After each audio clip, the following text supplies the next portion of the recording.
The ancient Christian practice was to celebrate the memory of the apostles Peter and Paul together on the very same day, and that day is the 29th of June.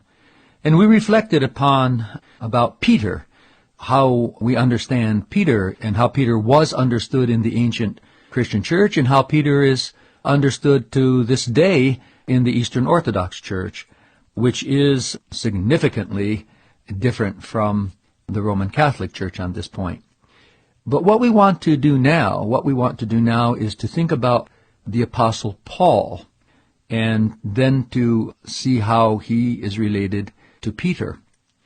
First of all, we know that Paul was originally Saul and that he was not a disciple of Jesus when Jesus was on the earth.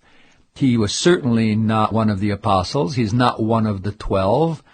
And most likely, he never saw or heard Jesus. Maybe he did, but he does speak in the letter to the Romans about having known him according to the flesh, kata sarka, and now knowing him in pneumati, in the spirit. But certainly he was not part of the original remnant that received the Lord Jesus at his coming as the Messiah. He did not participate in the ministry of Jesus. He was not among them. We have just total silence on that issue.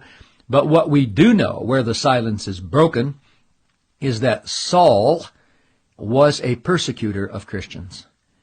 And the first mention of him that we have is in the book of Acts, when it tells the story of the martyrdom of the first Christian martyr, the deacon Stephen.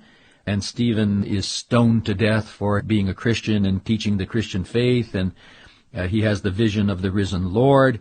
And then it says at the end of the martyrdom of Stephen, it says, "Then they cast him out of the city and stoned him, and the witnesses laid down their garments at the feet of a young man named Saul.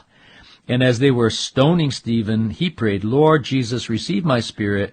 And he knelt down and cried with a loud voice, 'Lord, do not hold this sin against them.' And when he had said this, he fell asleep, and Saul was consenting to his death."